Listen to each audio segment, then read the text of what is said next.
of mind. And what are we talking about in this series? Jesus and mental health. And so we're coming to the end of the series, and maybe you're like, does that mean this is the end of the conversation? And some of you are like, please. And some of you are like, please no. And I get it. We're all here. But it's not the end of the conversation, primarily because this is one of the biggest felt needs in our community and in our world.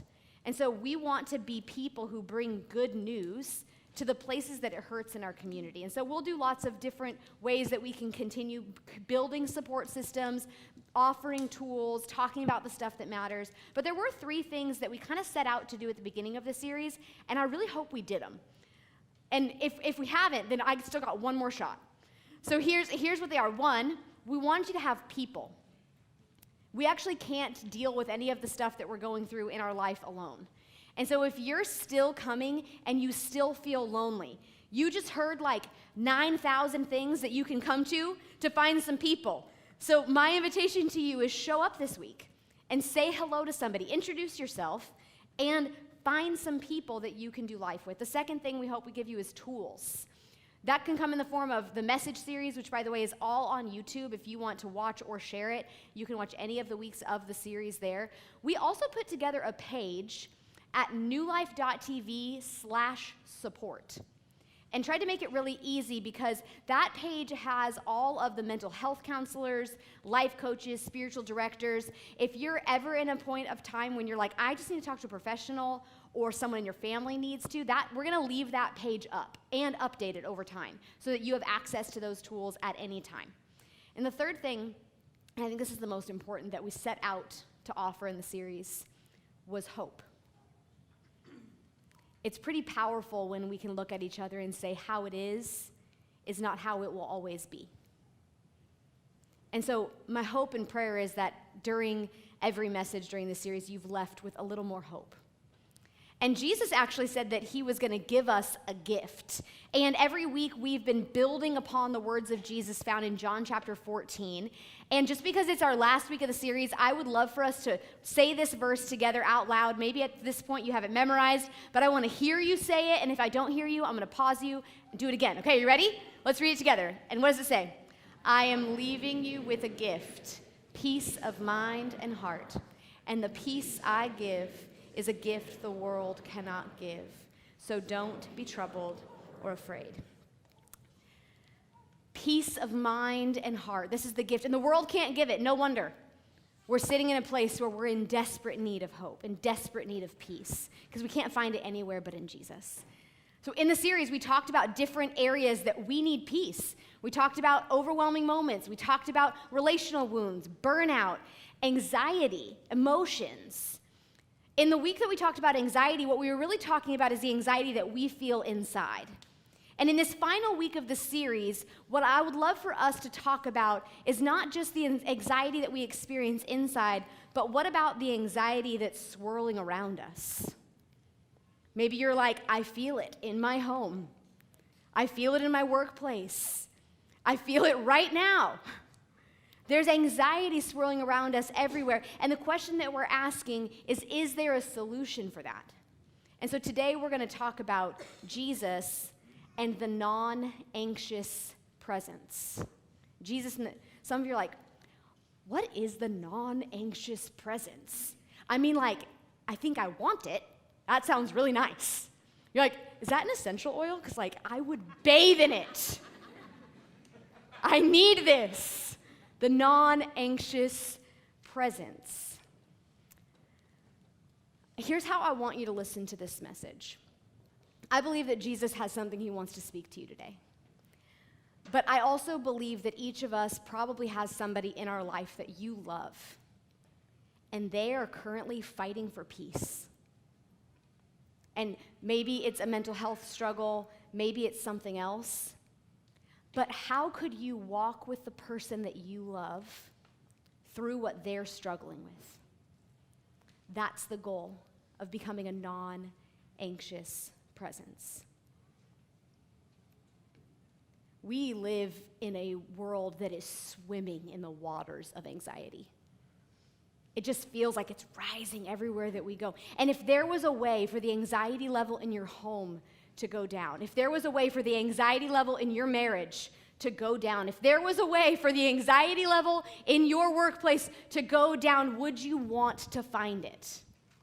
And would it be a gift to the person in your life that you are fighting for their peace? Listen for them. Listen for that hope. We're going to look at Jesus at a model in John chapter 11, but before we go there, I want to show you a scripture found in Philippians chapter 4. Because I think sometimes we think this, that our anxious world is the only anxious world. But is it possible that the world that Jesus came to, that the world that the New Testament was written in, was also an anxious world? In Philippians chapter 4, the author says this: do not be anxious about anything, but in every situation, by prayer and petition, with thanksgiving, present your requests to God. And the peace of God, which transcends all understanding, will guard your. Does that sound familiar to you? Jesus said, I'm leaving you with a gift. It's peace of mind and heart. It's almost as if Paul, who wrote this letter, followed Jesus. It's almost as if the words of Jesus were good news for him, and does that mean that possibly they could be good news for us? But what would Paul know about anxiety? Are you guys ready for 2-minute Bible time with Jenny? Let's put it up the clock. Okay, Paul. Paul is an early church leader. Paul has a moment where he experiences Jesus. Before that, he wanted to kill all the people who followed Jesus. So he encounters Jesus, everything about his life changes, and he becomes a missionary for the gospel. He is responsible for writing 2/3 of the New Testament. So most of the books that you read, Paul wrote. So Paul is like, Jesus is the answer to all things. He lives in the Roman Empire. It's divided. It's wild. Everything's crazy. And he thinks this: if I could convert Caesar, then our whole world would change. And so Paul's going on these missionary journeys, hoping that at some point he's going to get to Rome. He talks about it all the time. And then Caesar's going to meet Jesus, and everything's going to change, and we're going to have all the anxiety levels are going to go down. But here's what happens in the middle of the book of Acts. Paul is trying to get to Rome. And the Bible says this, that Paul tries to go somewhere, and the Spirit prevented him. So then he grabs his friends, and he goes somewhere else, and then it says the Spirit prevented them. And so now Paul's sitting in this place where he's like, I thought that's where I was supposed to go. This is a really broken world. What am I supposed to do now? And in that moment, Paul receives a vision from a man from Macedonia. Now, Macedonia is present-day Greece. And so this man in the vision says, Paul, come over here to help us. And Paul says, okay, we're going to do this. He grabs Silas, he grabs his buds. They start to go to Macedonia. And when he shows up, the first person he meets is a woman named Lydia. And Lydia gives her life to Jesus. And then Paul and Silas get arrested for preaching the gospel. And then they're in there, but then they're praising God, and they break out of prison. And then the jailer thinks his life is over and he needs to take his own life. But then they introduce him to Jesus. And then his whole family meets Jesus. And then the Philippian church is planted.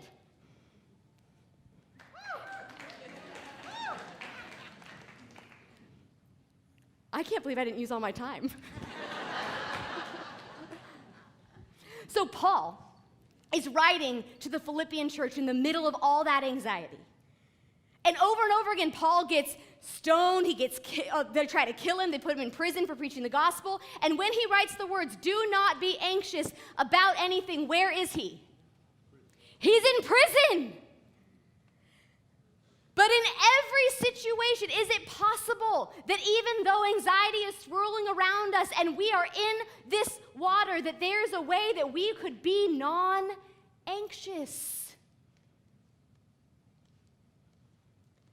I think it's important to note that in this scripture, Paul isn't saying, don't experience anxiety. We all do. It's not a sin to experience anxiety. But it's a truth that you are not your anxiety. That there is a difference between who you are and what you experience, and it is powerful when followers of Jesus learn to sit and rest in the truth that they are loved by God. That your identity is found in Christ and the fact that you were created in the image of God, and you may experience anxiety, but you are not anxious as your identity. Do you know how powerful those words are to somebody in your life who is fighting for peace? I know you're experiencing this right now, and I know it is real, but it is not all of who you are. We have to give each other vision for a non-anxious world. I got to practice a little bit of this in the last 2 weeks. I got a flat tire twice. How? How did I get a flat tire twice? Great question. I'm glad you asked me. On the night of trunk or treat, my family's getting ready to go, and I've got all my kids in the car. We're going to the car, we're walking outside, and I see this like bustle of movement happening. And for some reason, my father-in-law has an air compressor, and my husband is like walking around the car, and I'm like, oh no. I'm already late because always. And now I'm like, what? The tire, I mean, it is completely flat. And so I think my life is over. How am I going to tell the team that I'm not going to make it? This is going to be terrible. Also, do you know how expensive tires are in today's economy? In the time that I freaked out, my husband and my father-in-law had pumped up my tire, and they sent me on my way. And then a delightful week went by. And then Monday after breakaway, so just this last Monday, I'm sitting here in the training center, and somebody walks in the door and they say, hey, Jenny, did you know that your tire is completely flat? And would you believe me if I told you that I was the calmest, the coolest, the most collected? No! I'm like, oh my, how is this even possible? This already happened. I do not have time for this. I called my husband and I'm like, Richard, how is the tire flat again? He's like, well, I don't know, did you take it to the tire shop? And I'm like, why would I take it to the tire shop? You didn't tell me to take it to the tire shop. I have to be here. I'm here at an event. There's stuff going on. There's no way that I can get this done. My life is completely over. Do you feel it? That tire stole my peace. And then I stole everybody else's peace. Because this is exactly what happens when we swirl in the cycle of anxiety. Now, the truth is, my tire was flat. But if I'm really honest, my soul was flat. I had just been running. It was like thing after good things. And then we had breakaway, and there were 400 women here, and 25 said yes to Jesus, and like a bunch of people were baptized, and it was so incredible. And on Saturday night, I gave a message. And I'll let you in on this a little bit. Sometimes the messages that I preach, I'm like, this is so fun. Like, I would preach this message over and over and over again because it just fills me with joy. And then some messages that I preach are like, this is an obedient offering that God has asked me to give. And it takes something from me to give it. And that was that Saturday night. Thanks. And I gave, but I didn't do what I should do, which was go and let God fill me back up. So then I just went straight into Sunday, straight into Monday. I'm parenting, I'm trying to figure out homework. We've got events and stuff going on. And then I get to the place where I'm experiencing all of the swirl.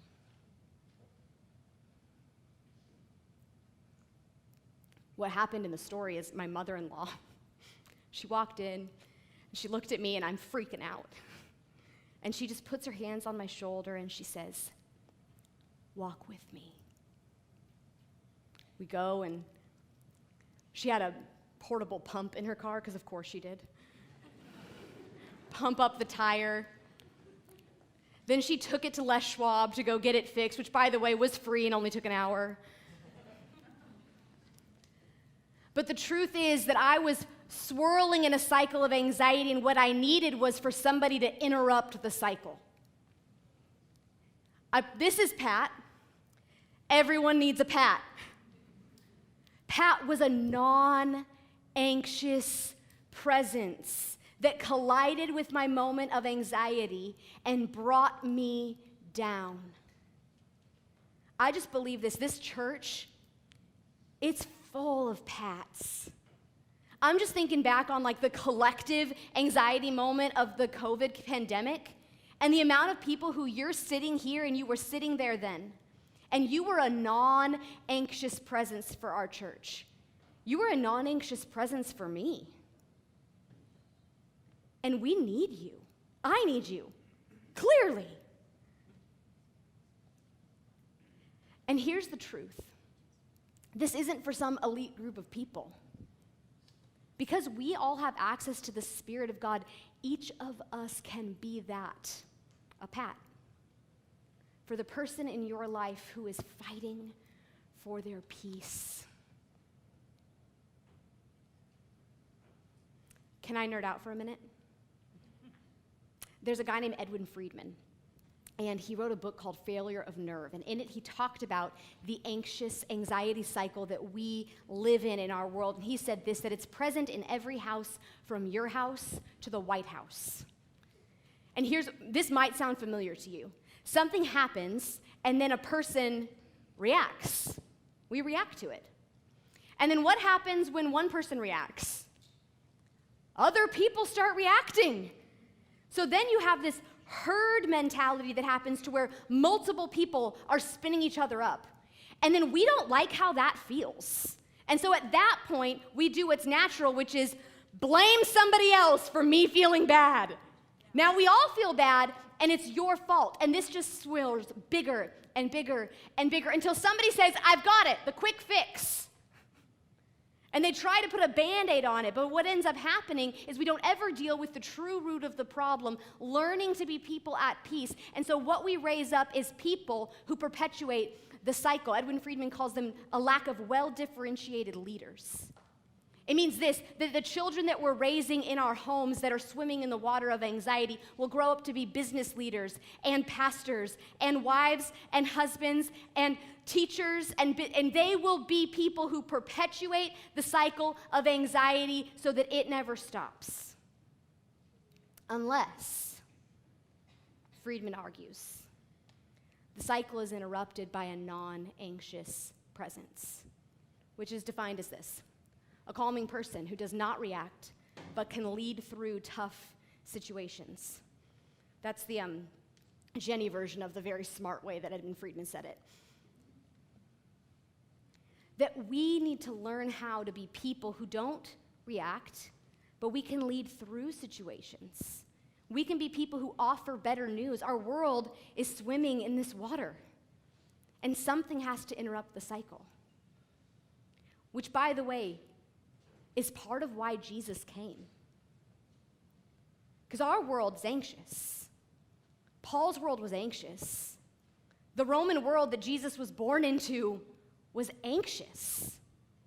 And Jesus came as a non-anxious presence to interrupt the cycle and to show everyone toward a new way to be human. He gave us a way to receive the gift of peace. And the only thing that stands between you and me and becoming a non-anxious presence are three trades. Here's the truth. We have natural ways that we respond to the things around us. And if we can take a step back as a people and say, if we made these trades, we would foster the non-anxious presence in our community, I think we would start to see the levels of peace go up and the levels of anxiety around us go down. And I don't think that we're going to find this in some book somewhere that's not the scriptures. I think we're going to find it in the life of Jesus. And so if you have a Bible and you want to open it up to John chapter 11, this is just one example of how Jesus shows up as a non-anxious presence. And I love this example because it's to people that Jesus loved dearly. Jesus had close friends. He had his disciples, but he also had close friends. And some of his close friends were dealing with one of the most anxious moments that you can. And Jesus shows up in a really powerful way, I think, to give us a model of the non-anxious presence. I'll tell you what happens in the story. So Mary, Martha, and Lazarus live in Bethany. And from my study of the scriptures, I think Jesus would have visited them often. And Mary, Martha, and Lazarus were brothers and sisters, and when they were part of his life and ministry, lots of stories include them, but in this particular story, Lazarus is sick.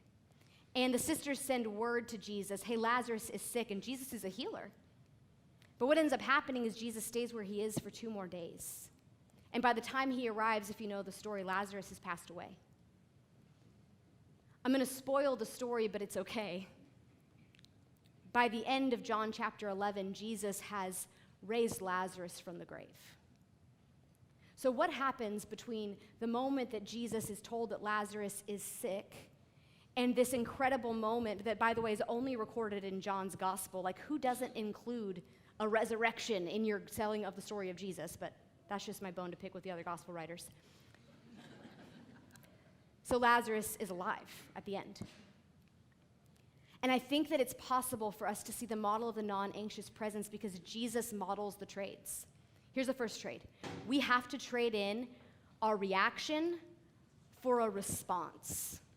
Our reaction for a response. The truth is this: you will react. You are a human being, and you're allowed to have your reaction. But what we do as followers of Jesus is we take our reaction before the Lord, and God gives us our response. The difference between reaction and response is time. And what I love about the story of Lazarus and Jesus is that it says that when Jesus heard about this, it says in verse 5, so although Jesus loved Mary, Martha, and Lazarus, he stayed where he was for the next 2 days. What happened in those 2 days? We don't actually have it recorded in Scripture. But can I imagine for a second? Jesus slept. He ate. I think he talked to God, the Father. There's a way that we can help our brains and our hearts settle into a healthy response when we experience something that we react to. And there's 3 words I'm going to give you. We pause,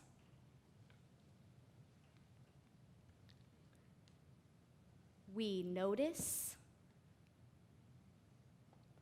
and we choose.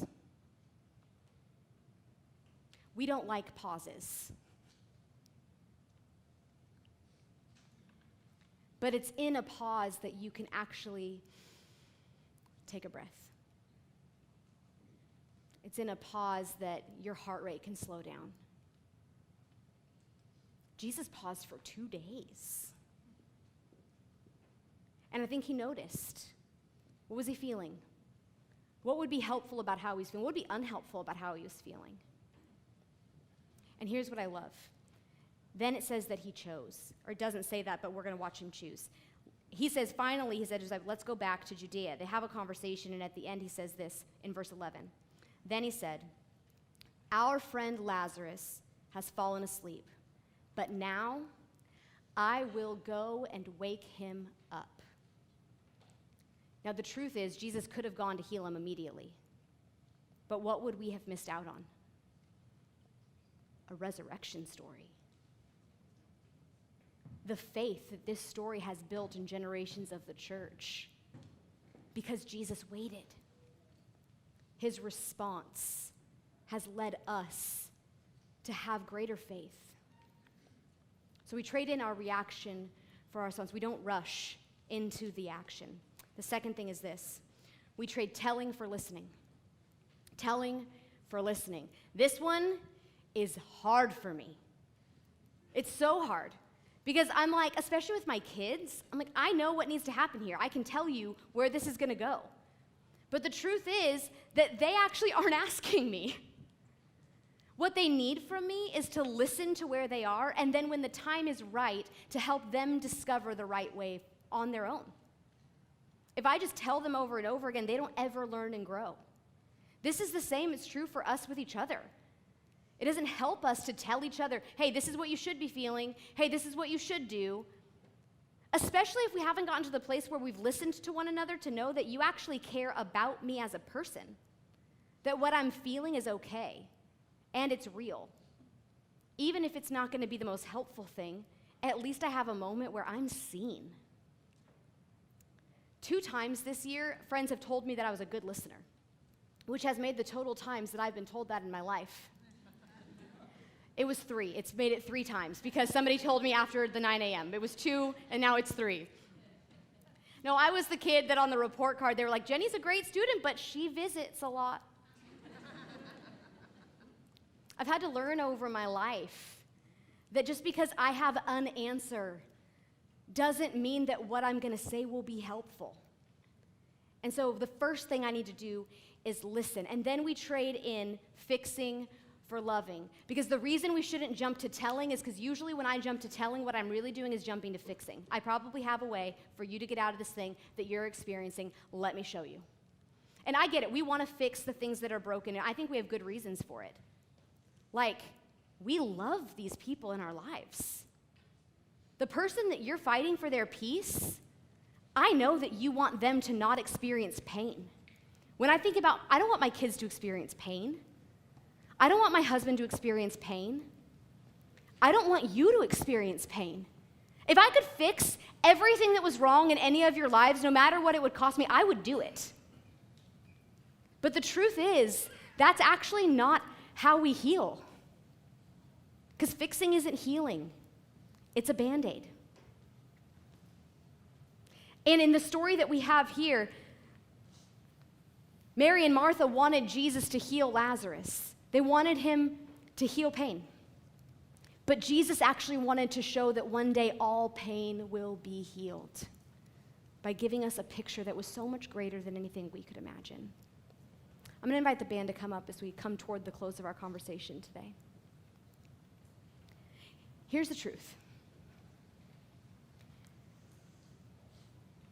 You can't fix the person that you love who is struggling, even if you wanted to. But you can love them. And loving them will take to learn to listen. It will take dealing with our own reactions so that the response that we bring in will be one that is hopeful and empathetic. And loving them will not mean doing nothing. Because I think sometimes you can hear a message like this and be like, okay, so I guess I just sit here and watch this happen? How helpless is that? That's actually not the model that we get from Jesus. Mary has this moment where she says, Jesus, if only you had been here, my brother would not have died. And then Jesus looks at her, and he's seeing her, and he's seeing the other people, and it says a deep anger welled up within him, and he was deeply troubled. Where have you put him, he asked them. And they told him, Lord, come and see. And Jesus wept. I think he wept because he loved Mary. And he didn't want her to hurt. And I know this. I know you love the person in your life who is fighting for peace. So what do we do? It says that Jesus went to the tomb and he instructed the people to roll aside the stone. And the cycle of anxiety started building up, and the people were like, listen, the smell is going to be terrible. We shouldn't do this. Like, I don't know what you're trying to do, Jesus, but I think you're just going to make this process worse. And Jesus just says, roll away the stone. The stone rolls aside, and Jesus calls into the darkest moment that Mary and Martha had ever experienced in their life, and he said, Lazarus, come out. And every rule of the universe was broken. Every hopeless thought that the story was over, that it'll always be this way, was turned on its head as the stone rolled away and Lazarus walked out of the grave.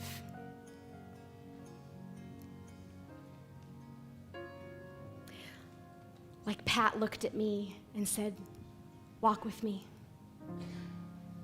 Jesus looked at Mary and Martha and those mourning the loss of Lazarus and said, walk with me. And you today, you can hear the voice of Jesus and he's saying, walk with me. I want to show you that even death is not the end. And when we experience the good news of Jesus, we don't just sit in the brokenness. We don't try to fix it. But we look at the people that we love in our life and we say, walk with me. Let's go to Jesus. Because he's the only one who can interrupt the cycle. He's the only one who can infuse hope. He has a gift of peace the world cannot give. This is our invitation, that we walk one another to the non-anxious presence of God. And then he sends us out into the world as people who bring peace.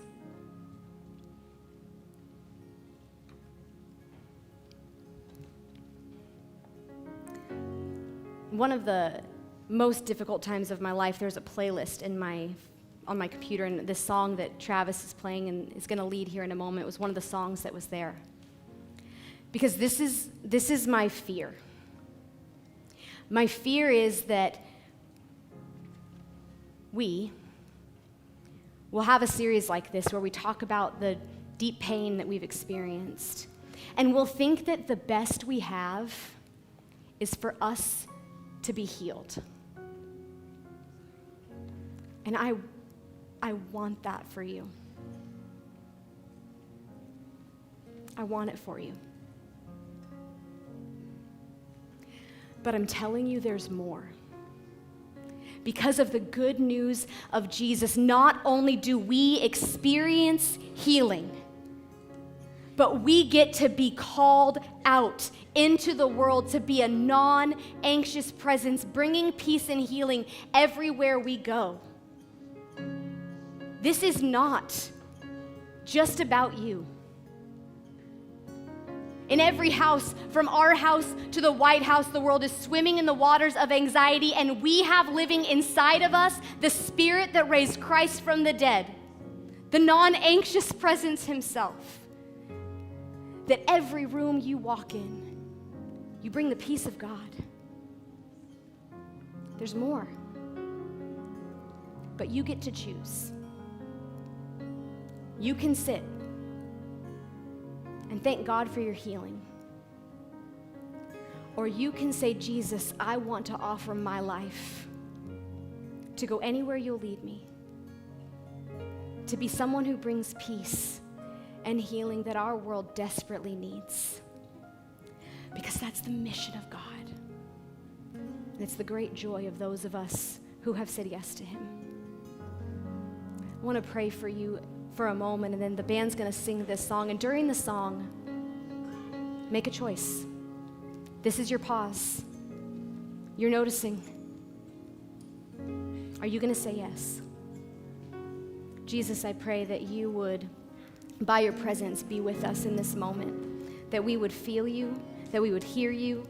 God, anyone in this room who has not yet said yes to you, I pray that in this moment they would feel the peace of your presence just pouring through their body.